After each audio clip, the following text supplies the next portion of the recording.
बिस्मिल्लाहिर्रहमानिर्रहीम। Welcome to public news.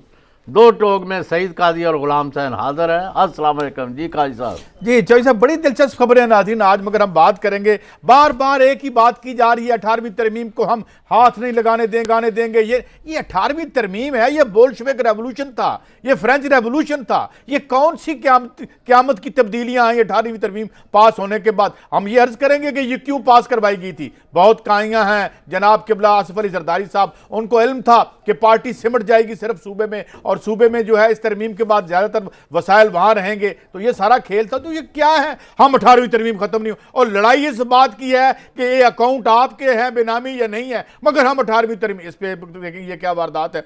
Nawaz Sharif साहब की सेहत के हवाले से खुर्शीद शाह साहब ने बयान दिया, मुझे बड़ी खुशी हुई कि जनाब उनको कुछ हुआ तो हम हुकूमत जिम्मेदार होगी। कभी बयान दिया था जुल्फकार अली भुट्टो की फांसी के वक्त भी खुर्शीद शाह साहब कि नवाज शरीफ साहब अगर फांसी हुई भुट्टो साहब को तो हम आपको भी जिम्मेदार समझेंगे जो उस डिक्टेटर के साथ खड़े थे। क्या वक्त है, कैसे वक्त बदलता है, इस पे हम बात करेंगे। तालिबान अमेरिका मुज़ाकरात की भी बात करेंगे, और बड़ी आज बात हो रही है। कहां गए वो लोग जो कहते थे कि रुजूतियत का खात्मा अमेरिकी फौजें करेंगी? आज उसी तालिबान के साथ जो खुद इन्होंने पैदा किए थे, उनके साथ एक टेबल पर बैठे हुए हैं और पाकिस्तान को कह रहे हैं कि जनाब आप हमारी इनसे दोस्ती करवाएं। ये उस वक्त भी आप फ्रॉड कर रहे थे, आज भी हमारे साथ फ्रॉड कर रहे हैं। और किधर हैं वो लोग जो कहते थे कि तालिबान का खात्मा होगा और एक जदीद दुनिया तख्लीक करेगा अमेरिका इस कार्बन बमिंग के साथ? ये फ्रॉड और धोखा हम देखते हैं। अच्छा, इसके अलावा एक और बड़ी कैंपेन चली हुई है।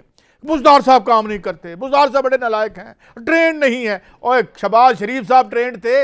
आज तक जितने सीएम आए हैं इस पुराने बोसीदा नौआबादियाती स्ट्रक्चर में कौन क्या काम करके रख सकता है? ये क्या कोई लोग हैं जो कोई ये इस बात पे कैंपेन चला रहे हैं जो बुज़दार साहब की जगह लेना चाहते हैं? अरे भाई, बुज़दार साहब हों, कोई खुशदार साहब हों, कोई और आ जाए इस निज़ाम और इस बोसीदा गले सड़े निज़ाम में से अवाम के लिए जिल्लत निकलेगी, ठेकेदारों के लिए माल निकलेगा, कोई तब्दीली नहीं आएगी। लिहाजा छोड़ें, इनको करने दें, या कोई और है इस पर बात करेंगे। शहबाज शरीफ साहब के बैरूनी मुल्क माशाल्लाह 4 और फ्लैट निकल आए हैं, आज की खबर है, इस पर बात करेंगे।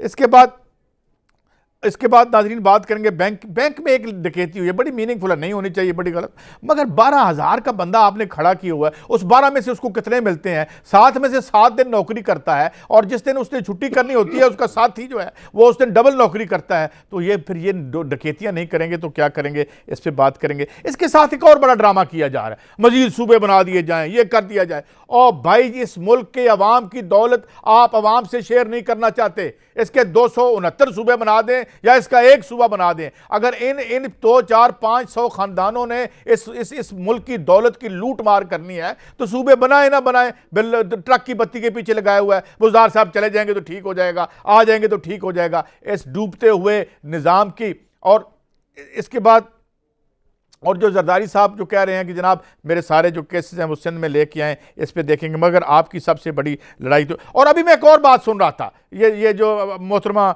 शहरी रहमान साहबा कह रही थी कि IMF और वर्ल्ड बैंक से जो आपने बगावतें की थी उनके मुलाजमीन रखे थे, उनके कहने पे आप लगाती थी अपने फाइनेंस मिनिस्टर। आप कोई मुख्तलिफ नहीं है, एक ही तबका है, लड़ना बंद कर दें, आप एक ही लोग हैं। चौधरी साहब आपकी तरफ आता हूँ। तरमीम है, हम लॉन्ग मार्च कर देंगे, हम शॉर्ट मार्च कर देंगे। ओए, हमारा को माल वापस करो जो होना है, वरना लॉन्ग मार्च करते रहो, हमें क्या लगे तुम्हारे लॉन्ग मार्च से। ये चेयरमैन माओ का लॉन्ग मार्च होने वाला है चौधरी साहब? नहीं काजी साहब, आपने एक बड़ी, मैं समझता हूँ बड़े पैमाने पर सहाफ़ती दुनिया में काम किया।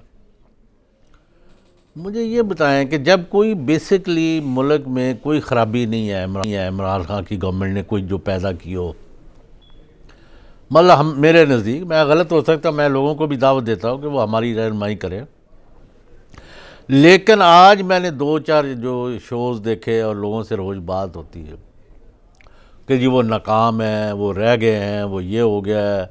एक पूरा शो तो आज बुज़दार पर हुआ है, ये हो क्या रहा है? देखिए चौधरी साहब, बात यह है कि मैं तो इस पर बिलीव करता हूँ कि ये लोग जो मुझे मंजूर हैदर का एक शाह जी का शेर याद आ गया, दुआएं मांगते रहते हैं रात भर ये लोग, बिकाइनों के फलों में मिठास आ जाए। वो कौन सा काम हो रहा था जो उसने किया? शहबाज शरीफ साहब ने 2 टर्मों में किया। इससे पहले परवेज इलाही साहब बैठे रहे, तो यहाँ पे क्या हुआ? यहाँ पे गुर्बत जिल्लत खत्म हुई। 80,000 अताई छोड़ के गए हैं। इस वक्त पंजाब में सिर्फ अस्पताल कोई नहीं है। अभी इन अस्पतालों की जाके हालत देखें जो है। तो अब बुज़दार साहब क्या करें? कोई साथ वो एक वो जादू का वो दिया लेके आए हैं कि यूं वो रगड़ेंगे तो बीच में से निकलेगा कि मेरे आका हुक्म करें, और हम कहेंगे भाई अस्पताल बनवा दो। अलादीन का चिराग, अलादीन का चिराग लेके आए, और वो फिर अब क्या करें हम? बुज़दार साहब ये कर दें, बुज़दार नहीं, साहब। वैसे मैं आपसे पूछ रहा हूँ कि बुज़दार साहब को किससे खतरा है जो 40-40 गाड़ियों का काफिला लेके फिर रहे हैं? इसका तो ये तो एक पहली दफा हुआ है। जायज नहीं, ये जायज क्रिटिसिज्म है या नहीं है? चौधरी साहब, ये निज़ाम ऊपर से लेकर शीर वेस्टेज है, वेस्टेज नहीं है? मुझे बताएं, आप मुझे ये बताएं कि मैं अपनी बिजली का बिल तो नहीं दे सकता, मगर प्राइम मिनिस्टर हाउस का बिल कौन देता है? भाई अभी सीएम हाउस का बिल कौन देता है? जब आप इनके सेहत के बिल कौन देता है? हम देते हैं। ये कोई नया काम हो रहा है? मैं जरा आज बिल्कुल बड़ा सीरियसली इस बात को आप बात करें, डिबेट करें। पहले तो इनकी नाकामियां कौन सी हैं वो मुझे गिनवाए ना। मैं बता देता हूँ। हाँ। इनकी सबसे बड़ी नाकामी ये है कि इस बोसीदा निज़ाम को अगर ये लेके चलेंगे तो वो वही कर सकते हैं जो उन्होंने पहले किया था। अगर आप इस निज़ाम को नहीं तोड़ते, मुझे आप बात बताएं। अब मैं आपको एक मिसाल देता हूँ। वापडा ने, आप कहना क्या चाहते हैं? मैं ये कहना चाहता हूं कि वापडा ने 23 आज के हिसाब से 23 अरब डॉलर के मंसूबे वक्त पे शुरू किए, वक्त पे खत्म किए। 1994 में जो आपने मुआहदे करके अनबंडल किया था, मैं आपको बताता हूं आपने वारदात क्या की। ये जो ठेकेदारी निज़ाम और अनबंडलिंग जो आपने इसको बाइफरकेट किया वापडा को, आज उसकी हालत यह है कि 1500 अरब रुपए के हम मकरूज बन चुके हैं और बिजली हमारे पास कोई नहीं है। अब इस निज़ाम को अगर आके आधे से काटते नहीं है कोई, आके इसको 2 टुकड़े करके खत्म नहीं करता, तो बुज़दार साहब ने क्या कर लेना है? या पहले मैं प्रोग्राम करता रहूंगा। हाँ, मुझे किसी ने कह दिया कि यार बुज़दार साहब हटें तो सईद काजी साहब के फुफा जान जो है वो लग जाएंगे, तो मैं वही कैंपेन चलाने। आपने बात कर ली, मैं भी अर्ज करूं कुछ। जी बताएं। जब वज़ीर आज़म ने एक तय कर दिया है कि ना वज़ीर आज़म, ना वज़रा, ना मशीर, ना गवर्नर, ना चीफ मिनिस्टर, ना स्पीकर, ना कोई एक सिक्योरिटी यानी रिक्वायरमेंट से अलावा कोई प्रोटोकॉल नहीं लेंगे, ना दुकानें बंद होंगी, ना सड़कें बंद नहीं लेना चाहिए। नहीं, तो फिर ये बुज़दार साहब को तो खुद ही आप उनको चाहिए कि तौसा आपको तहसील तौसा के ये रहने वाले हैं, उस वक़्त के वहाँ के हालात को देखें। ये बावलपुर गए, वहाँ भी यही बात हुई है, ये मुल्तान गए, यही बात है।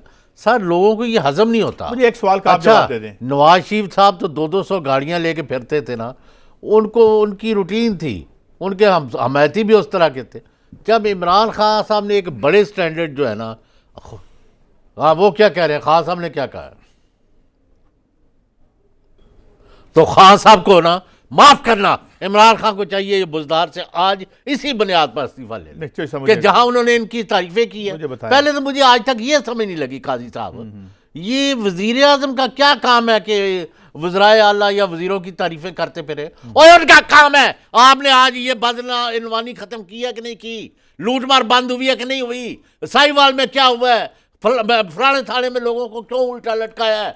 फलां लोगों की दाद रसी नहीं हुई कि फलां जगह गेट बंद थे, आप अंदर सोए हुए थे। उनका तो काम है कि जो आवाम चाहते हैं उनके लिए ही इनके गले में रस्सा डाले। उल्टा वो खान साहब जो है वो मतलब है, ये पहली दफ़ा ही हो रहा है कि वज़ीर आज़म जो है वो वहाँ बुज़दार बड़ा ईमानदार है। भाई असी उन सिर पर बैठा लिए, ये ईमानदारी यानी उन्हें 2 दिन नहीं होने दिए, 2 दिन नहीं हुए और उसने वज़ीर आज़म के अहकामात को हवा में उड़ा दिया और जनाब 40 गाड़ियां लेके होंगे। इससे बेहतर था कि अपने उधर 7 क्लब रोड बैठे रहते। मेरी बात सुने, मेरा नुक्ता नजर क्या है? मेरा नुक्ता नजर ये है कि जहाँ पे ये जो है ना, ये जो आप ये एक टोकनिज्म कॉस्मेटिक बात ये है, जहाँ पे आपकी मेजर इश्यूज हैं, जहाँ पे आपकी इकोनॉमी ब्लीड हो रही है, उधर आपकी बात ही नहीं करते, बिजली की बात नहीं करते, गैस की बात नहीं करते। आप ये ठेकों में जो आपने माल अरब रुपया लुटा दिया, 4 गाड़ियों में लगे हुए हैं हम, और 6 ले गए यार, 35 गाड़ियां ले जाओ, ये 300 अरब रुपया मुझे वापस दिलवा दो लाहौर का। ये जो सारा ठेकेदारों के साथ मिलकर 2 नंबरी यहां पे हुई है और ये जो कंप्लीट नहीं हो रही, कंप्लीट होगी तो 120 breaking news, fraud breaking news ले लें। इनके वजीर जो करते हैं उनकी भी तारीफें करते नहीं है थकते। वो मुराद सईद जो आपने, यानी लोगों के कान पक गए हैं हमारी गुफ्तगू सुन सुन के। आपको याद होगा लाहौर अब्दुल हकीम मोटरवे, लाहौर अब्दुल हकीम मोटरवे जो 90 अरब में बनी थी, जो 160 अरब में दिया गया, याद आ गया? अब मुझे बताएं इसमें गाड़ियों की क्या औकात है? नहीं, अच्छा सुने ना, 5,000 के पेट्रोल वो लग अभी गया होगा। सुन ले, उसको बुलाएं अब मुराद सईद को, आप जो इनका चहेता वजीर है, शोर करने में वो भी बड़ा तेज है।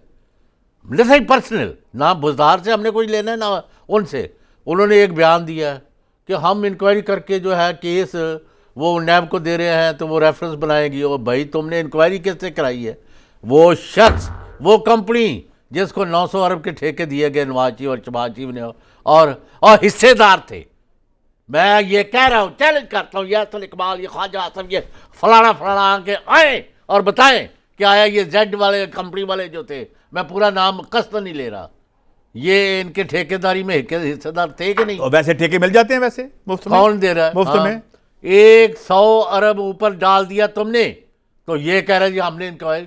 और इंक्वायरी पर सुन लो, ये भी तो सुन लें। इंक्वायरी उससे जेड, ये मसूद जो है ना, जिस इंक्वायरी का कह रहे हैं, वो जो चोर हैं, डाकू हैं, जिन्होंने ये सारा घपला किया मिलके, उन्हीं की इंक्वायरी की बुनियाद पर रिपोर्ट भेज दी है नैब को। आफरीन यार है। नहीं, इनमें ये हैंड इन ग्लव, हाँ साहब, hand in glove. No Imran Khan, we are with you, your honesty, नहीं नहीं, योर, अच्छा ये सुन लेना, ये सुन लेना, ये Shahbaz, this is not acceptable, not acceptable, sorry Shahbaz Sharif साहब क्या कहते थे कि जनाब 1 रुपए की करप्शन निकला है। जरा सुनाए, फिर आपको बताते हैं आपके कौन से असास से आज निकले हैं। सुनाए जी, क्या कहा करते थे शहबाज शरीफ साहब? हाँ जी, अब ये मेरे पास खबर है, ये जनाब आज छापी गई है। मैं 4 flat opposition leader Shahbaz Sharif साहब के लंदन में 4 फ्लैट्स निकला हैं। मसूफ ने 2005 और 2007 के दरमियान ये जायदादें खरीदें थी, और FBR जो है वो इसकी प्रॉपर्टीज की तफसीलात उसने नैब में जमा करा दी हैं। हाँ हाँ हाँ हाँ, मेरे फकीर मनिश लोगो माशाल्लाह। और इसका नाम भी है 30, पता नहीं बारगले स्ट्रीट है, ये उर्दू में लिखा हुआ है, मैं अंग्रेज़ी में होता तो आपको पढ़ के सुना देता कि ये जनाब अब देखें, इसमें फ्लैट 10 भी शहबाज शरीफ साहब की मिल्कियत है। उसके बाद कोई 30 नंबर फ्लैट है, ये वेस्ट टावर में है, मार्च वॉल लंदन में।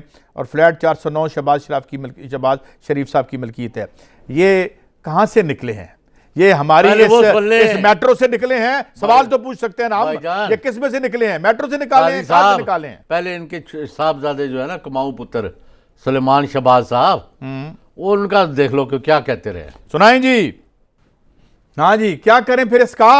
आप तो खैर वैसे नीवे होके गायब हो गए क्या? नहीं, मेरे ख्याल में इनको NRO दे देना चाहिए। NRO बना ही शुरफा के लिए है। वो सिर ते जेड़े 13 टांके लगे थे, वो की यार, उसको तो फिर मैं चौधरी साहब उसमें नहीं आता जाता। क्यों? मुझे भी पता है, लेकिन मैं ये कहता हूँ उसको छोड़े। मैं ये कह रहा हूँ कि अब क्या करें, अब क्या करें? दे दें NRO इनको। इनके कमर में दर्द है, इनके गोडे में दर्द है। ये जो खुर्शीद साहब का बयान पढ़े ना, क्या कह रहे हैं?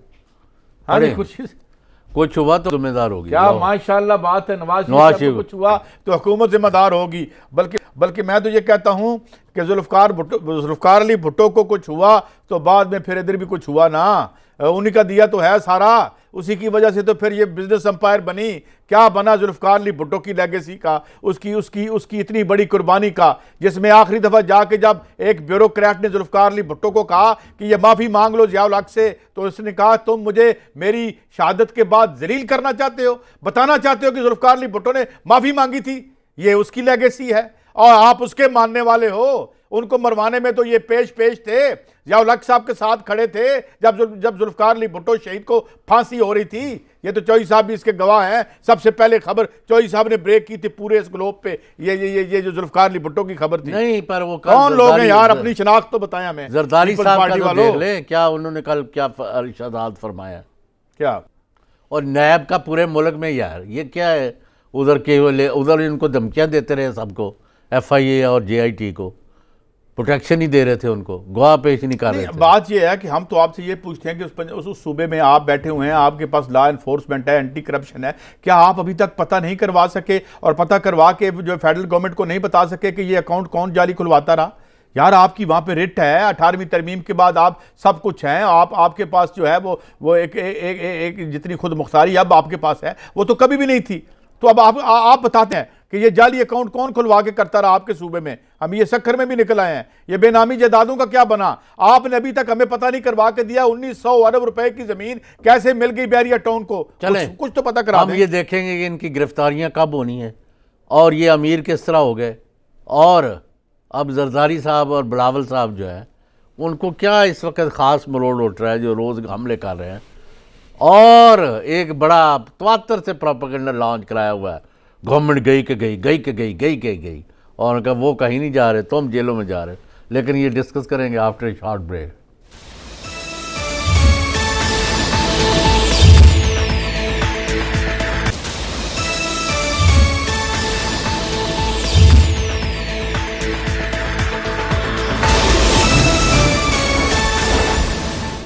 वेलकम बैक जी काजी साहब। एक और हमने ठेका ले रखा है, हमने बेमानी और लायानी गुफ्तगू करने का, और लोगों को ट्रक की बत्ती जैसे पहले हमने अर्ज किया, हमने आगाज किया था 18वीं तरमीम के लिए लॉन्ग मार्च। 18वीं तरमीम, और क्या है 18वीं तरमीम? 18वीं तरमीम से कोई आम आदमी को अंडा तल के दिखा दें, और भाई उनकी कंक्रीट जरूरियात है। लोग नहीं सूबे बन जाए, सुबह इधर का सूबा बन जाए, क्या होगा जब आप एक तबका जो है पूरे मुल्क के वसाइल पर इस तरह से कब्जा करके बैठा हुआ है, अच्छा वो क्या हो रहा है, खजाने पे सांप बैठा होता है, अभी तो सूबे बना दें, और 2 नंबर वैसे तो बंद कर दो यार। सुने, अब सुना बिलावल और उनके वालिद साहब ने फौज पर अपनी तोपों का रुख कर दिया। क्या कहा है? मैंने नहीं सुना, सुनाओ भाई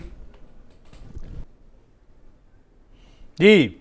मगर ये तो बताएं कि ये जो जुल्फकार अली भुट्टो का असासा था वो किधर गया? वो तासीसी दस्तावेज कहाँ गई?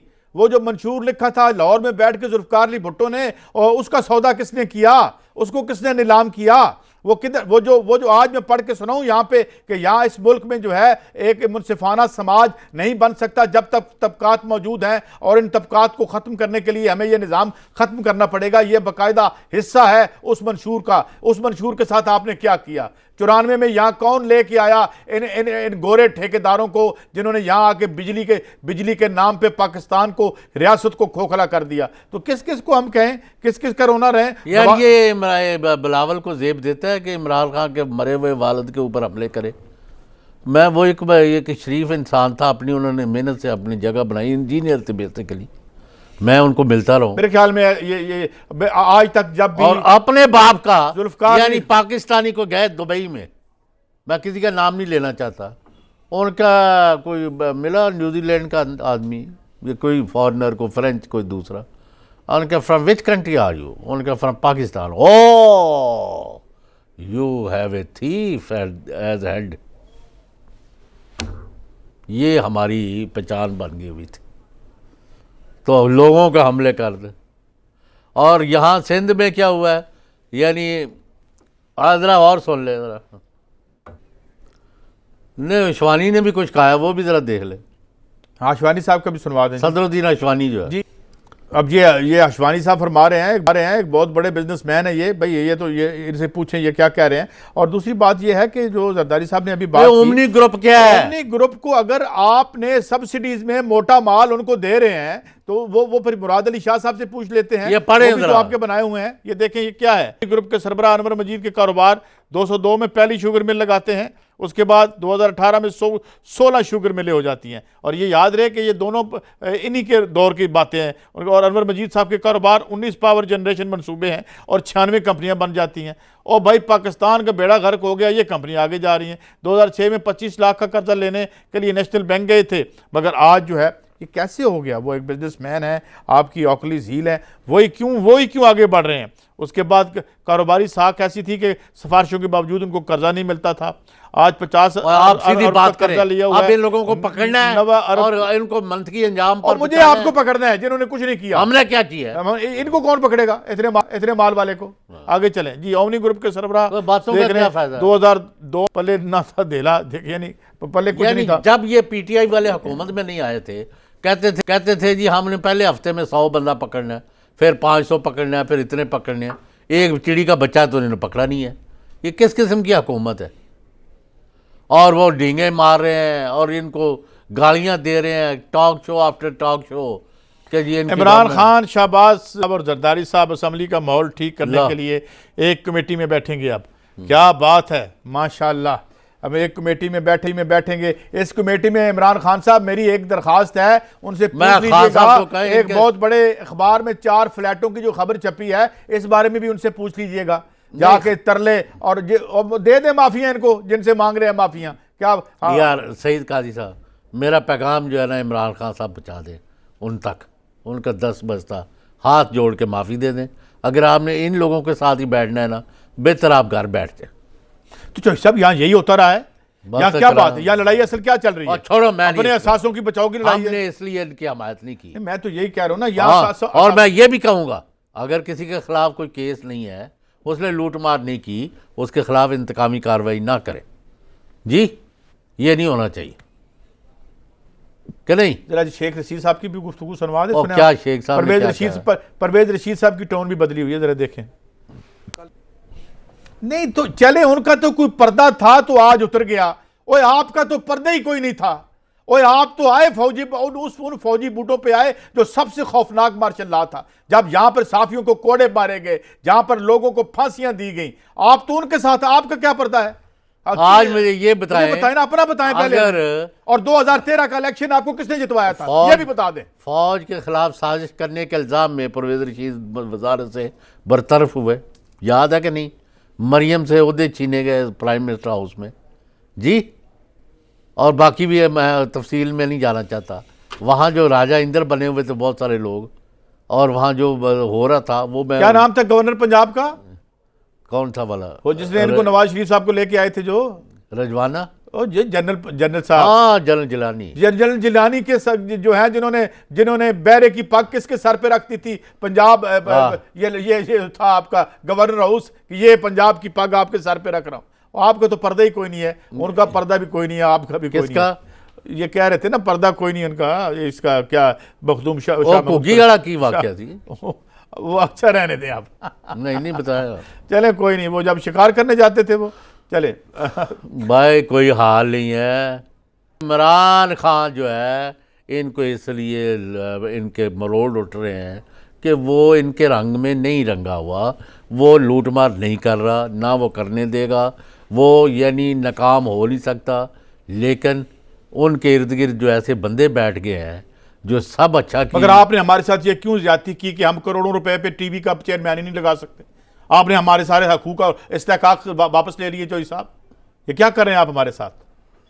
हम बंदों को लगा ही नहीं सकते, ना उनकी तनख्वाहें लगवा सकते हैं, ना उनके पक्ष लगवा सकते हैं अपने। हमने बहुत सारे इश्यूज, यानी ओ लेवल, ए लेवल, फीसें, सुई गैस के बिल कितने बढ़ गए हैं जी, और क्या क्या हो रहा है, ये सारा डिस्कस करेंगे आफ्टर शॉर्ट ब्रेक।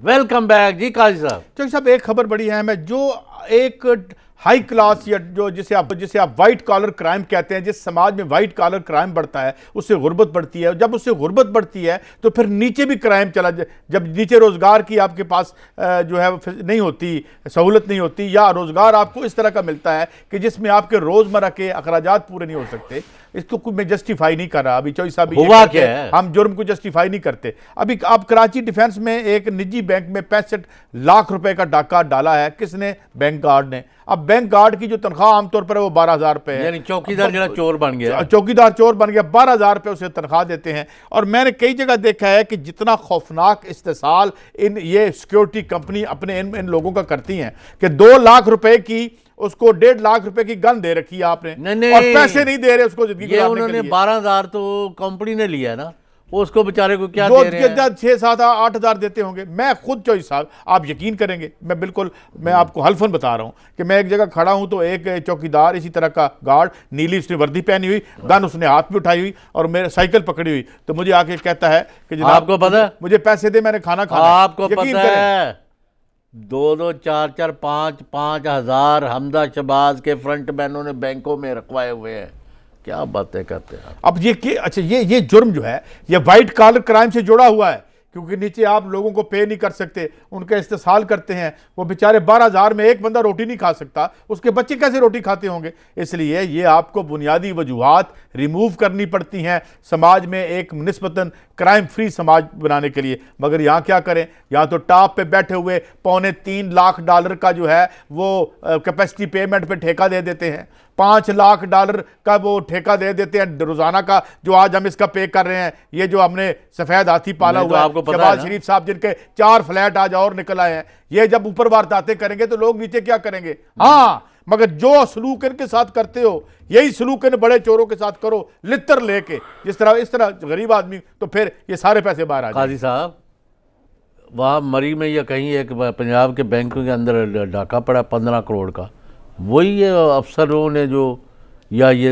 मतलब सरकारी जो जब ऊपर डाके डलेंगे चौधरी साहब, जब ठेके जो है 200 अरब रुपए के इस तरह बंदर बांट होगी, जब पार्टी फंड के नाम पे लोग पैसे खा रहे होंगे, इनकी बड़ी बड़ी गाड़ियों में लोग इनको जाते देखेंगे और अपनी महरूमी देखेंगे, तो डकैतियां नहीं करेंगे तो और क्या करेंगे। तो ये वजह है डकैती की। और श्री रमान सभा क्या फरमा रही थी, तो सुनाए उनको, है कुछ सुनाने के लिए हमारे पास भाई।